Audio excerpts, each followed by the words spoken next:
आज मैं जा रही हूँ तीसरे दिन के सत्र में शामिल होने। राष्ट्रीय स्वाभिमान आंदोलन के तीसरे सत्र में शामिल होने जा रही हूँ। तो बजरंग लाल कटेसरिया स्मृति आराधना केंद्र, यहाँ सृजन शोध संस्थान, संरक्षक मंडल शंभुनाथ अग्रवाल, शैलेंद्र सिंह, प्रदीप सुनथालिया, मनोज अग्रवाल, राकेश कुमार, शंभु दयाल सिंह, धर्मेंद्र राय, पुष्कर मल, डोकानिया, शेरा सिंह, सुनथालिया पचकर्मा केंद्र। विवेकानंद जी ने कभी संपर्क नहीं रखा राजनीति से, लेकिन उनकी जो शिष्या थी sister Nivedita, Margaret Eliza Noble, आपने नाम सुना होगा। कैसे हमारा जाति पाति मिटे, स्त्रियां पढ़ेंगे और अंग्रेजों के विरुद्ध तुम लोग एक साथ रहो, जाति पाति के व्यायाम करो और तलवार भाला का भी अच्छा,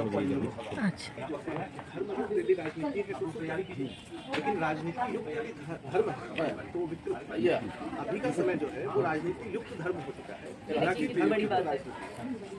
अभी तो लेकिन सर उस कीचड़ में उतरा तो ये क्वेश्चन ये है कि विवेकानंद जी बिल्कुल अलग रहे, लेकिन उनकी शिष्या आई। अभी रामदेव सुखदेव एक अर्थ क्या निकलता है कि जिसको जो रुचे वही खाए, वही मित्रता करे, वैसे ही जीवन यापन करे। हमारी आत्मा का प्रोग्रेस एक छोटा प्लांट है, उसको जितना पानी, गोबर, सुरक्षा जो चाहिए उसको देना पड़ेगा, क्योंकि वो प्लांट बड़ा होके उसका वो मालिक जानता है ये फल फूल ये बीज छोड़े, वो जानता है इसको क्या चाहिए। तो एकदम अभी साफ एक माहौल बन रहा है कि ईच सोल इज डिवाइन। एक सोल को उन्नत होने के लिए क्या चाहिए, इसीलिए रामकृष्ण देखिए स्वामी जी, हमारा मानना है जी ये संक्रमण काल है, संक्रमण काल और महाभारत के लिए जी, और इसमें धर्म की सत्ता स्थापित करने के लिए जी जो भी करना पड़े करना चाहिए।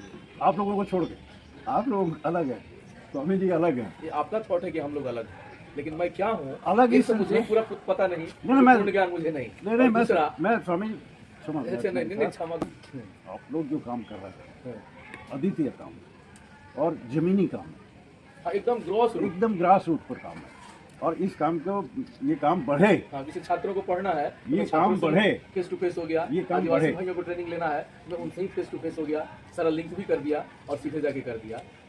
लेकिन इतना है सर कि एक तो ये लोग बहुत स्वामी विवेकानंद जी अद्भुत बात बोलते हैं कि हर एक जीव अव्यक्त ब्रह्म है, और उसको कर्मयोग, ज्ञान योग, भक्ति योग, राज योग, इसमें से कोई एक पथ अपना के अथवा चारों का थोड़ा थोड़ा अपना करके समन्वय करते हुए वो अपने ब्रह्म भाव को भी व्यक्त करें। लास्ट तो भक्ति योग में जाना ही पड़ेगा, चाहे ज्ञान योग के थ्रू जाइए, चाहे कर्म योग के थ्रू जाना भी नहीं पड़ता है। अगर कोई पहुंच ही जाएगा, भक्ति तो एक अद्भुत चीज है कि आदमी का जब मन सच्चा होता है तो बाकी चीजें ऑटोमेटिक मोड में जुड़ जाती हैं। बिल्कुल सही। इसे बोलिए, कुछ देर आगे कह रहे थे ना, इनको मेरी बात पूरी नहीं हो पाई। चलिए इधर से ब्रांच निकल गई। अच्छा ठीक, मैं ये कह रही थी कि वो जो धर्म सत्ता, समाज सत्ता, राज सत्ता, अर्थ सत्ता होनी चाहिए, वो अर्थ सत्ता, राज सत्ता और समाज सत्ता और धर्म सत्ता ऐसी हो गई है। धर्म सत्ता सबसे नीचे हो गई है।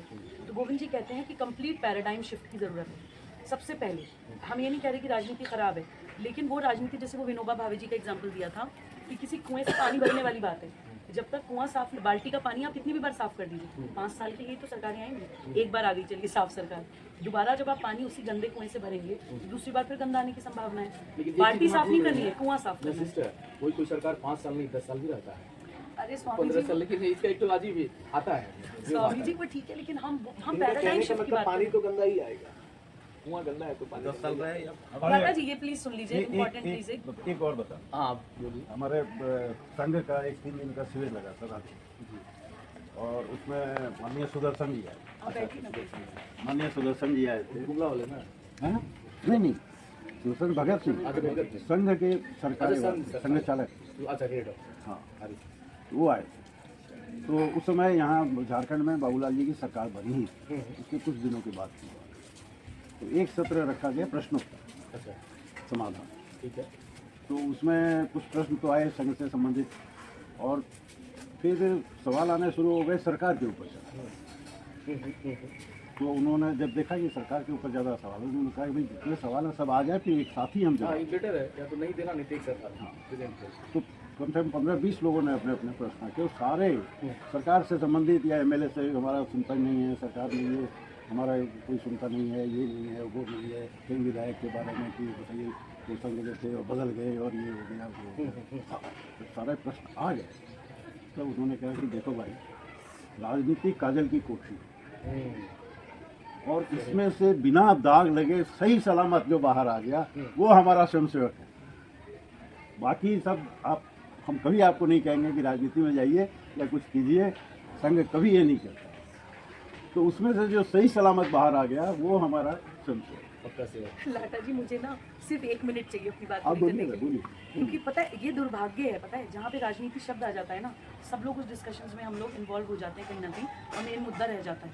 मुझे ये लग रहा है कि गोविंद जी जिस व्यवस्था परिवर्तन की, जिस पैराडाइम शिफ्ट की बात कर रहे हैं, वो बिना नारी शक्ति के जागरण के संभव नहीं है। सही। क्योंकि भगवत गीता में भी प्रकृति की तुलना नारी से की गई है। प्रकृति के जो गुण हैं वो नारी के अंदर सारे गुण हैं। भारत को भी हम नारी के फॉर्म में इमेजिन करते हैं। आज पूरी दुनिया में जो युद्ध स्टार्ट हो चुका है, सारे पंथ अलग अलग आपस में लड़ रहे हैं, तो भारत ही रास्ता दिखाएगा। क्यों? क्योंकि नारी स्वरूप है। हम भारत की प्रकृति को बचाने की बात कर रहे हैं तो महिला ही रास्ता दिखाएगी। तो जब तक महिला जागृत नहीं होगी, मैं देखती हूँ कि आधी आबादी देश की डोरमेंट है, अपनी ताकत नहीं पहचानती। महिला ही महिला की काट करती है, महिला ही महिला से जलती है, महिला पुरुषों पर डिपेंडेंट होती है। कहीं डिपेंडेंट नहीं होती तो छद्म नारीवाद में पढ़ के पुरुषों से कम्पीट करने लगती है। मतलब जो रियल नारी शक्ति है उसकी जागृति की कोई बात ही नहीं कर रहा। और जब मैंने 64 योगिनी साइंस में जाने की कोशिश की ना लाटा जी, तो उसको लोग दबाने की कोशिश कर रहे हैं। उस पर मुझे मतलब कोई कहता है ये तो तंत्र है, यहाँ मत जाइए, कोई कहता है ये बहुत खतरनाक है, यहाँ मत जाइए, कोई कहता है कि नहीं नहीं ये तो कुछ नहीं है, ये तो ब्लैक मैजिक है। तो मुझे लगता है कि ये डेलिबरेटली कोई अटेम्प्ट हुआ है इस शक्ति को कर्व करने का, इसको दबाने का। तो इसमें हमें जाने की ज़रूरत है। बिल्कुल। और मैं हर जगह ये सवाल जानने की कोशिश कर रही हूँ स्वामी जी की कहाँ जाऊँ, मैं कौन ऐसा व्यक्ति है जो इसमें एटलीस्ट एक सिरा भी पकड़ा दे कि यहाँ से शुरू करिए। ये मेरे मतलब जिज्ञासा है जिसके कारण मैं आपके परेशान लिए हूँ। ज्ञान योग जो है ना वो सबसे बेस्ट है। आपके नेचर को समझते हुए हमको लगता है कि ज्ञान योग सबसे बेस्ट है, आप उसी में आगे बढ़ो। इस समय तो अपना मतलब महाराज आप भी कुछ इनको बोलिए, मैं तो इलाज करूंगा। मेरा जो अभी चल रहा है और जो मुझे अपने लिए सबसे सही लगता है वो है ज्ञान योग और कर्म योग का। मतलब मैं कुछ भी, जैसे गोविंद जी भी अगर कोई एक लाइन बताते हैं, मैं उसको पहले समझती हूँ, आत्मसात करती हूँ, फिर मैं उसको एक्सपेरिमेंट करती हूँ जाके, जब मुझे लगता है कि मैं समझ गई। बिना समझे विचारे, विवेकानंद जी का तो सब कोई बात है, सारा वर्ल्ड सब बुद्ध का भी यही बात है कि बिना जांचे परखे किसी महानुभाव ने कह दिया या तुमने किसी पुस्तक में पढ़ लिया या ग्रंथों में ऐसा लिखा है, उसको भरोसा मत करो। जितना तुम्हारा विवेक बुद्धि सोच समझ अनुमति देता है उसके आधार पे तुम आगे बढ़ो। और हमको स्वामी जी एक चीज़ और लगती है जी कि अब बहुत शीघ्र विज्ञान इसको मानेगा। विज्ञान धीरे अभी तक थोड़ा सा घुमा के मानता है। जी अभी गोल्ड्स पार्टिकल का आ जो गया सामने सामने हुआ, समटाइम्स विजिबल समटाइम्स इनविजिबल। तो अब अप्रत्यक्ष रूप से तो विज्ञान मान लिया, लेकिन बहुत शीघ्र प्रत्यक्ष रूप से विज्ञान इस बात को मानेगा। आइंस्टीन ने तो स्वीकारा था। हाँ, आइंस्टीन बहुत सारे ने स्वीकारा वैज्ञानिक लोग जो उस समय भी वर्ल्ड फेमस साइंटिस्ट लोग हाँ, एक्सेप्टेड द हाँ। एक्सिस्टेंस ऑफ गॉड, लेकिन वो प्रेजेंट टाइम में सिर्फ एक था जो क्या नोबेल पुरस्कार व्हील चेयर पर आते हाँ हाँ उन्होंने नहीं स्वीकार किया और बहुत विरुद्ध तर्क दिया। लेकिन एक अद्भुत चीज़ है स्टीफन हॉकिंस। वो रघुवर है स्टीवन हॉकिंस। लेकिन देखिए अध्यात्म में कितना बड़ा बहुत कुछ होता है कि धीरे धीरे धीरे जो आपसे भी बड़े वैज्ञानिक है स्टीवन हॉकिंस से, ये जैसे सर आइजैक न्यूटन बोलता है, थॉमस अल्वा एडिसन, ये और भी न जाने कितने बहुत लोग दे एक्सेप्ट ली, क्योंकि आत्मा तो कोई ये नेकेड आई से दिखने की, ये तो पंच तत्वों से नहीं बना। मन पंच तत्व का है नहीं, मन जड़ होते हुए पंच तत्व सूक्ष्म है, आत्मा तो उससे भी सूक्ष्म है। तो कैसे संभव है? और उसको चाहिए फिजिकल इंस्ट्रूमेंट में कि दिख रहा है समथिंग अपीयरिंग प्रूफ चाहिए, तो कभी संभव नहीं। नहीं समथिंग मतलब फिजिकल अपीयरेंस तो खैर ये मानेगा, विज्ञान मानेगा। अब तर्क से संभव है, इसीलिए भारतीय ऋषि मुनियों ने ब्रह्म सूत्र को आविष्कृत किया।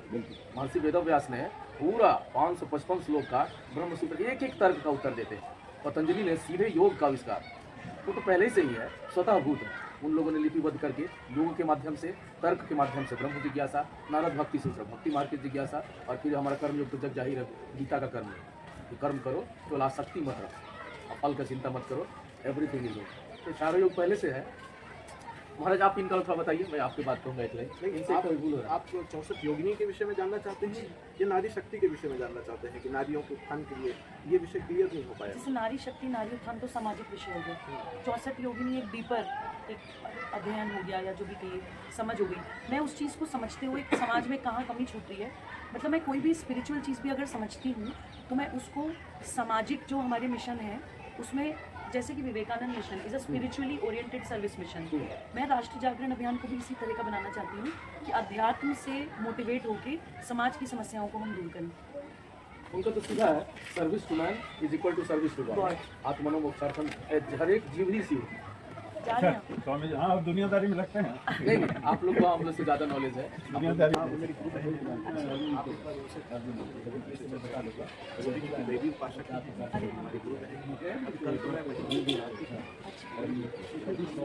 वहीं से आए आप वात्सल्य ग्राम से?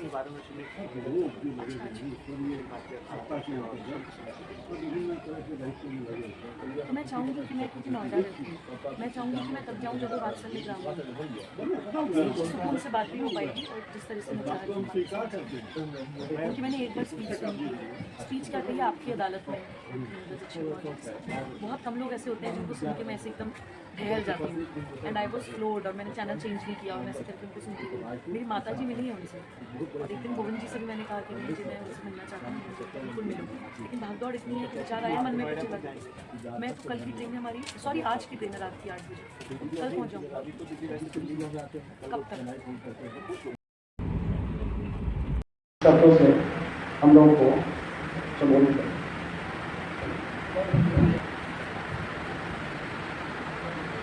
एक कार्यकर्ता, मैं जैसे कार्यकर्ता बना तो अपनी बात करता हूँ, कैसे कार्यकर्ता लोग बनते हैं। मैं गोपालगंज का मेरा कर्मभूमि रहा है, और मैं एक गाँव का बहुत सिंपल और साधारण लड़का, जहाजी लड़का, गोपालगंज कॉलेज में पढ़ने आता है। और फर्स्ट ईयर में गया, एक चौतरा पर बैठा था अकेला, तब तक एक दबंग छात्र नेता का प्रवेश हुआ। लंबा चौड़ा जो पर्सनैलिटी 10 को लड़का था, कहा कि बाप रे बैठना सिंगा दे, बैठना सिंगा दे। धड़का बच गया। कहा था कि वह व्यक्ति सीधे घूमते घाम में मेरे पास आया, कहा नमस्कार। ना बड़ा आदमी को नमस्कार कर रहा था, क्या नाम है आपका, मैंने नाम बताया। अच्छा अच्छा ठीक है, तो चला गया। मुझे कोई इतना बड़ा आदमी वो नमस्कार करता है, मैं छोटा सा आदमी का। फिर सेकेंड में फिर वो कॉलेज में आए, फिर उन्होंने मुझे नमस्कार किया। मैं उनको नमस्कार नहीं किया, पहले उन्होंने मुझे नमस्कार किया, फिर नमस्कार किया। मैं विद्यार्थी परिषद से आया, अपनी विद्यार्थी परिषद का नेता, इतना बड़ा नेता था, नेता उसमें गोपालगंज का बहुत ऊँची बोलता था नेता का, हमको नमस्कार कर रहा है। बड़ा हमको प्रभावित किया उस चीज़ ने। फिर तीसरे दिन जब उनकी नजर हम पर पड़ा तो उनसे पहले मैं उनको नमस्कार कर दिया, नमस्कार नमस्कार। इस तरह से फिर उससे परिचय बना। उन्होंने कहा ऐसा कीजिए ना, मेरा एक कार्यालय है, वह सप्ताह में एक दिन बैठक होती है, उस बैठक में आई। उन्होंने कहा बैठक है, स्थान बताया। फिर मैं कार्यालय पर गया साप्ताहिक बैठक में, फिर धीरे धीरे उनसे संपर्क बनता गया। फिर बाद में उन्होंने कहा कि ऐसा है कि पटना में 77 के बाद गोविंद जी भी थे, राम मनोहर सेरेमनी में प्रांतीय अधिवेशन है, उसमें चलिए चलते हैं। उस अधिवेशन में गए, और वहाँ जो प्रांतीय अधिवेशन का मैंने जो व्यवस्था देखा, इतना प्रभावित मुझको किया। उसका रहने सुशील मोदी आदि लोगों था, उसने मुझे डांट दी, गलती से मुझको डांटा भी गया। बाद में मेरा गुस्सा आया, कौन लोग डांट दिया हमको, फिर बाद में लगा कि वह डांट सही था मेरे लिए।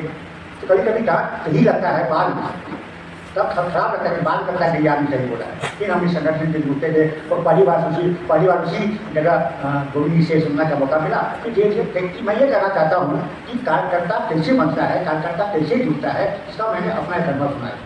दूसरी बात, मेरा सिर्फ एक ही बात कहना है कि अगर आपको कार्यकर्ता बनना है या कार्यकर्ता को अपने साथ जोड़ना है, तो पहला काम जिससे आपका आत्मीय संबंध बन जाएगा, आत्मीय लगाव हो जाएगा, तो निश्चित रूप से वह आदमी आपसे जुड़ा होगा। दूसरी बात, जिससे आपका आत्मीय लगाव रहेगा, उसकी हर बात आपको अच्छा लगेगा, वह डांटेगा वो भी अच्छा लगेगा, प्यार करेगा वो भी अच्छा लगेगा। जैसे आप कहिएगा कि जीवन में सबसे ज़्यादा डांट किसको मिलता है, किसके द्वारा मिलता है, तो आप देखिएगा कि सबसे ज़्यादा डांट माँ को बेटा पर करता है। सबसे ज़्यादा बेटा को अपनी माँ का गुस्सा बर्दाश्त करना पड़ता है, और माँ सबसे ज़्यादा अपने बेटे को डांटती है। यह जीवन का सत्य है। लेकिन वहाँ आत्मीयता इतना अधिक है, उसको जोड़े रहता है। इसलिए संगठन को बढ़ाना है, संगठन को आगे बढ़ाना है, तो पहला गुण होना चाहिए कि आपको अपने कार्यकर्ता के बीच में आत्मीयता पैदा करनी है। अगर आप 10 साल तक आप संगठन में हैं, अगर उसके साथ आपकी आत्मीयता नहीं है, तो उसके साथ आपका संबंध नहीं रहेगा। संगठन को संबंध में रहेगा, लेकिन आत्मीयता व्यवहार अगर आपका उससे अच्छा बन गया, तो मैंने पहला यही सीखा कि पहले कार्यकर्ता के साथ जुड़ो, उसके साथ आपकी संबंध बनाओ, उनसे बातचीत करना, आपकी संबंध बनेगा, तो मेरा दावा है कि संगठन अपने आप आगे बढ़ेगा। और यह एक बात जो है कि आप संगठन को चलाना है, संगठन को बढ़ाना है, तो अपने कार्यकर्ता के बीच में आत्मीय संबंध बनाइए, आत्मीय लगाव बनाइए। बस एक सूत्र का उपयोग करते हैं, आत्मीय संबंध बना लेते हैं, तो सब काम अपने आप हो जाएगा। अब आगे मैं माननीय श्री के गोविंदाचार्य जी से राष्ट्रीय स्वाभिमान आंदोलन पूर्वी भारत प्रशिक्षण वर्ग 4, 5, 6 नवंबर सहराज गोविंदपुर धनबाद झारखंड में चेतना महाविद्यालय में हो रहा है। हमारे बच्चे आचार्य गोविंदा जी के स्वागत में लगे हुए हैं, फूल लेकर सब खड़ी हैं और अभी आएंगे, उनका स्वागत किया जाएगा और प्रोग्राम में शामिल हम लोग होंगे। और ये आज का जो प्रोग्राम है वो समापन सत्र का प्रोग्राम है और इस समापन सत्र का प्रोग्राम में हमारे आसनसोल से विजय वर्मा जी भी आए हुए हैं। अभी देखिए इन्हीं के गाड़ी से हम आए हैं और बहुत सौभाग्य की बात है। तो अभी आएंगे, देखिए सभी बच्चियां खड़े हैं, महिलाएं भी खड़ी हैं, बच्चे भी खड़े हैं।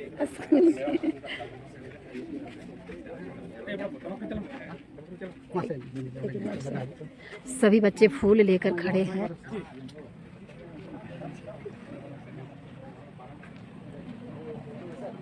एकलव्य माध्यमिक विद्यालय में प्रोग्राम होगा आज। आचार्य गोविंद जी आ रहे हैं और इधर भी हमारी बच्चियां खड़ी है और फूल लेकर सभी स्वागत करेंगे हमारे गुरु जी को।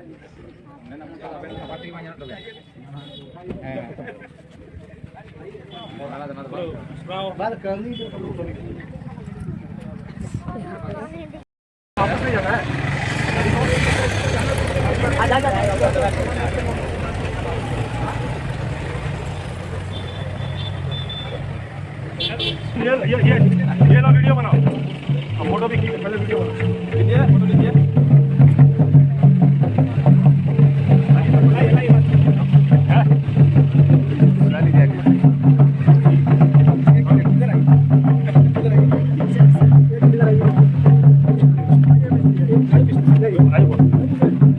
लाटा जी, अरे लाटा जी,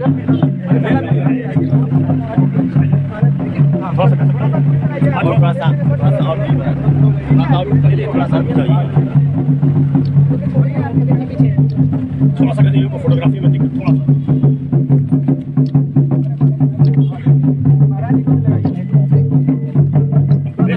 भारत माता की जय, भारत माता की जय, वंदे मातरम, वंदे मातरम, गोविंदाचार्य की जय, गोविंदाचार्य की जय। अरे भैया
जो लोग मिला है यहाँ पे सभी प्रतिभागी को जूट का बैग मिला है। तो सभी का आपका जूट का बैग कहाँ हाँ दिखाइए। जूट का बैग मिला है तो एगो फोटो तो हो जाना चाहिए।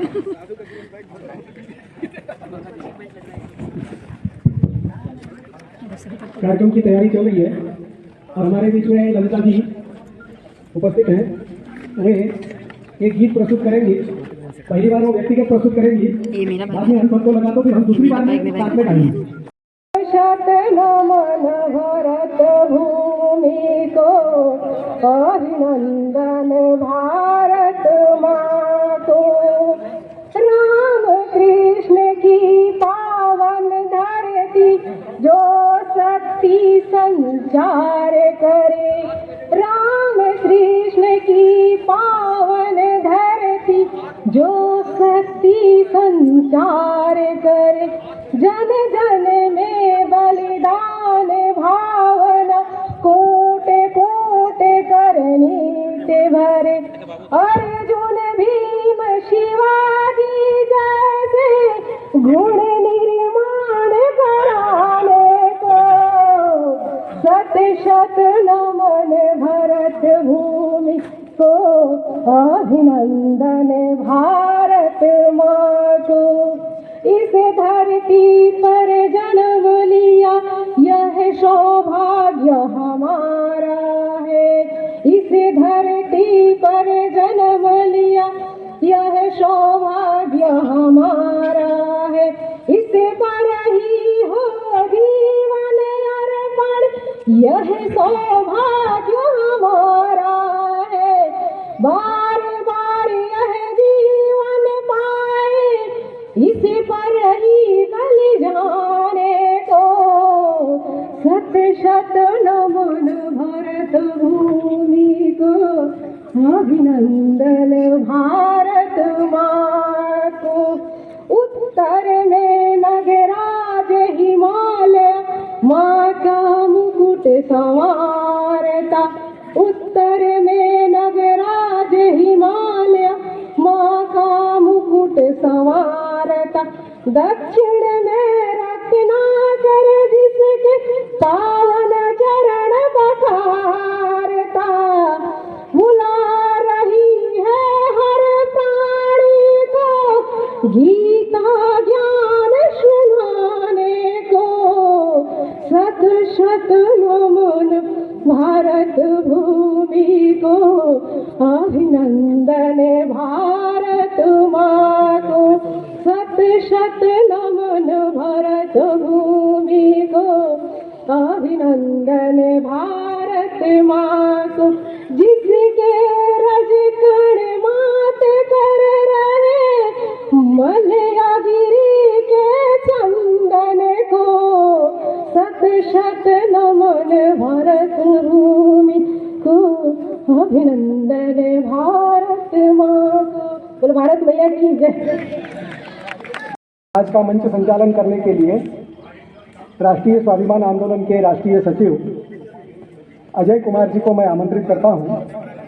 अजय कुमार जी कार्यक्रम प्रारंभ करें।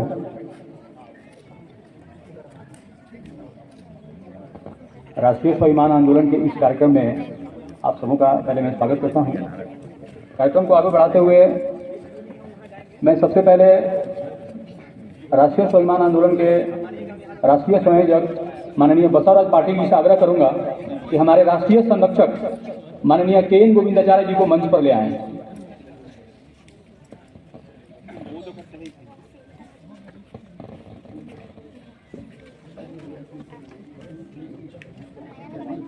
जी को से आग्रह करता हूं कि वो मंच पर आएं। माननीय सुरेंद्र सिंह जी हमारे राष्ट्रीय स्वाभिमान आंदोलन के पूर्वी भारत के संरक्षक भी हैं और ये जहां हम लोग आज कार्यक्रम हो रहा है इस सबके कर्ता धर्ता भी है। इन्हीं के द्वारा इन सब चीज़ों की स्थापना की गई। माननीय सुरेंद्र सिंह जी,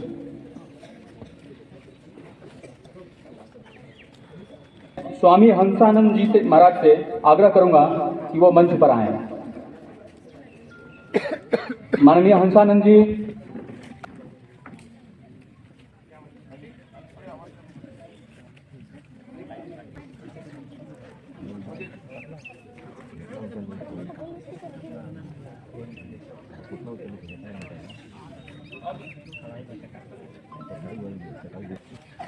रामकृष्ण मिशन से उनसे आग्रह करूंगा कि वो मंच पर आए।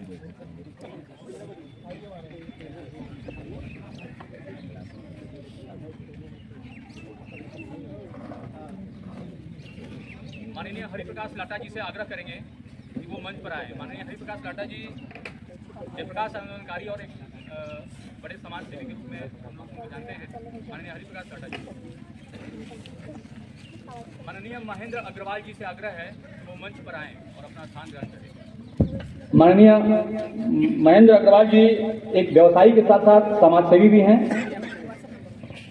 और राष्ट्रीय स्वयंसेवक संघ के व्यवस्था प्रमुख धनबाद और रांची के। साथ ही साथ दीदी मधु सिंह जी से आग्रह करूंगा कि वो मंच पर आएं और अपना स्थान ग्रहण करें। इनका काफी सहयोग हम लोग के हर सचिव, हमारे संगठन मंत्री हमारे गदाधर विद्रोही जी से आग्रह है कि वो मंच पर आएं और अपना स्थान ग्रहण करें। माननीय गदाधर विद्रोही जी, राष्ट्रीय सह संगठन मंत्री गिरिराज गुप्ता जी जो कोटा से हैं, उनसे आग्रह है कि वो मंच पर आएं। सह संगठन मंत्री माननीय विनय भूषण जी, आपसे आग्रह है कि आप मंच पर आएं और अपना स्थान ग्रहण करें। आपसे आग्रह है कि आप आएं और अपना स्थान ग्रहण करें।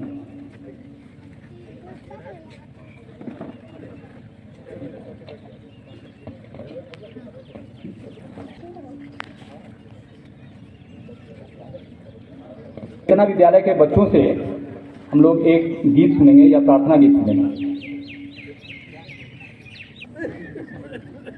जयति जय जय मां सरस्वती, जयति विमाधारिणी, जयति जय जय मां सरस्वती, जयति विमाधारिणी, जयति परमा सरहे माता, जयति शुभ वरदायिनी, जयति माता सरहे माता, जयति शुभ वरदायिनी, जगत का कल्याण करो मां, तू विघ्न विनाशिनी, जगत का कल्याण करो मां, तू विघ्न विनाशिनी, जयति जय जय मां सरस्वती, जयति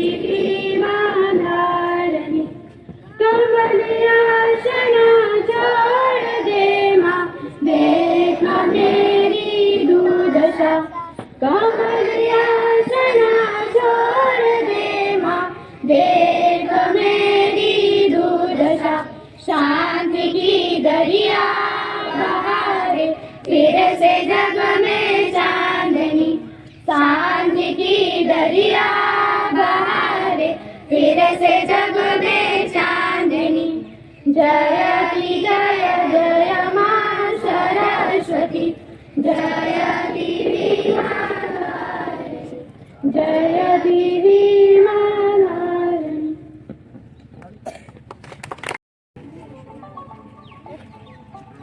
परिवार से कृत चौहान जी आए और मंच पर अपना स्थान ग्रहण करें। कृत चौहान जी और शैलेंद्र सिंह जी एक सिक्के के दो पहलू हैं, जैसा हम जानते हैं, इसलिए कृत चौहान जी आए और अपना मंच पर स्थान ग्रहण करें।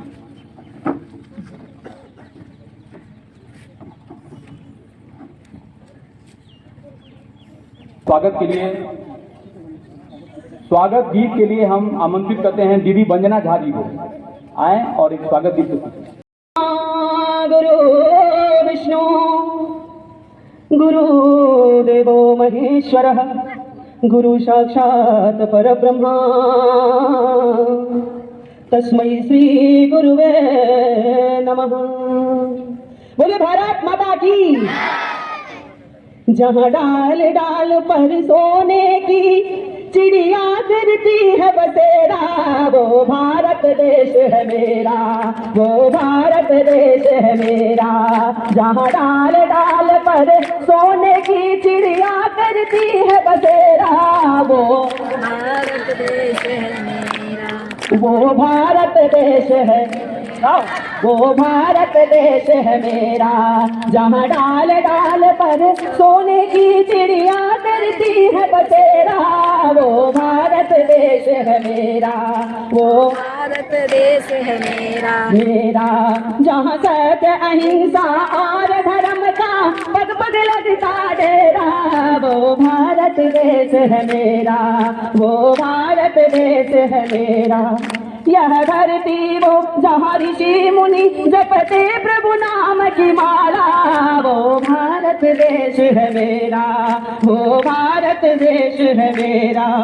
जहाँ हर बालक एक मोहन और हर एक बाला है राधा, वो भारत देश है मेरा, वो भारत देश है मेरा। जहाँ सूरज सबसे पहले आकर डाला अपना डेरा, वो भारत देश है मेरा, वो भारत देश है मेरा। जहाँ सूरज सबसे पहले आकर डाले अपना डेरा, वो भारत देश है मेरा। गंगा गंगा जमुना कृष्ण कावेरी नदियाँ बहती जाए, जहाँ उत्तर दक्षिण पूर्व पश्चिम को अमृत पिलवाए, वो भारत देश है मेरा, वो भारत देश है मेरा। जहाँ डाल डाल पर सोने की चिड़िया करती है बसेरा, वो भारत देश है मेरा, वो भारत। गाओ बच्चों जोर से। वो भारत, वो भारत। जय भारती, जय भारती, जय भारती, जय भारती, जय भारती। बोलो भारत माता की।